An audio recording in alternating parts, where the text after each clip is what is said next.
ঈদে স্পেশাল পুরান ঢাকার অথেন্টিক তেহারি রেসিপি শেয়ার করব ঘরোয়া মশলায় আর একদমই সহজ রেসিপিতে। আসসালামু আলাইকুম everyone, welcome to Apsara's mini kitchen. সবসময় আমার কাছে তেহারি রেসিপিটা একদমই সহজ মনে হয়, কারণ তেহারি রেসিপিতে বাড়তি কোনো ঝামেলাও নেই, বাড়তি কোনো মশলাও ব্যবহার করা হয় না। কিছু সিম্পল টিপস জানা থাকলে ঘরে বসেই পাবেন পুরান ঢাকার সে অথেন্টিক তেহারির স্বাদ। যেহেতু ঈদের দিন আমরা মোটামুটি সবাই ব্যস্ত থাকি, তাই তেহারিটাই আমার কাছে মনে হয় ঈদের দিনের জন্য বেস্ট অপশন। তেহারির জন্য আমি এখানে একটা সিম্পল মশলা তৈরি করে নিব।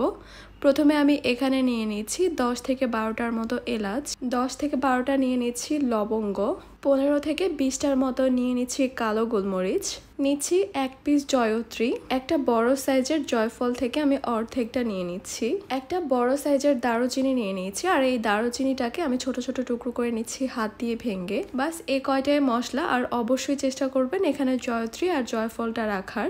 এবারে মশলাগুলোকে গুঁড়া করে নিতে হবে। আপনারা চাইলে ব্লেন্ডারের জাগে অথবা পাটায় পিষেও এই মশলাগুলোকে গুঁড়ো করে নিতে পারেন। আজকে তেহারিটা করার জন্য এখানে আমি নিয়ে নিচ্ছি 2 কাপ চিনি গুঁড়া পোলাওর চাল। এবারে চালগুলোকে আমি 2 থেকে 3 বারের মতো পানি পরিবর্তন করে খুব ভালোভাবে ধুয়ে পরিষ্কার করে নিব।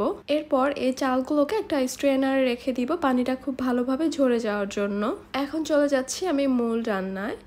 একটা প্যানে আমি নিয়ে নিব 1 কাপ সরিষার তেল।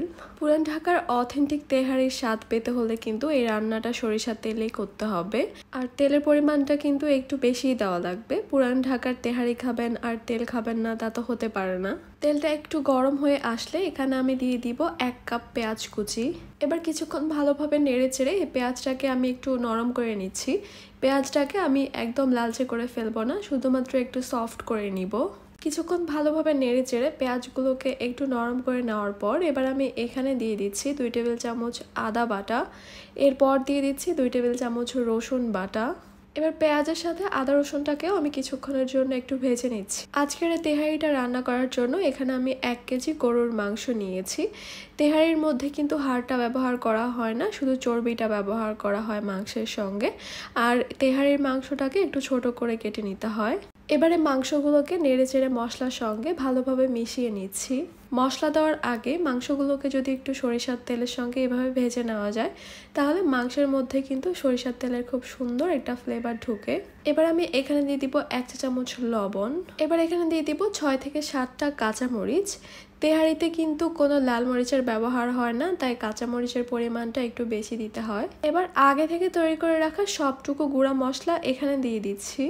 মাংসের সঙ্গে আবারও সবকিছুকে একটু ভালোভাবে নেড়ে চেড়ে মিশিয়ে নিচ্ছি। এরপর এখানে দিয়ে দিব আমি 3 টেবিল চামচ পরিমাণ টক দই। এখন ভালোভাবে নেড়ে চেড়ে সবকিছুকে একসঙ্গে মিশিয়ে নিচ্ছি, আর এই মাংসটাকে আমি কিছুক্ষণের জন্য কষিয়ে নিব।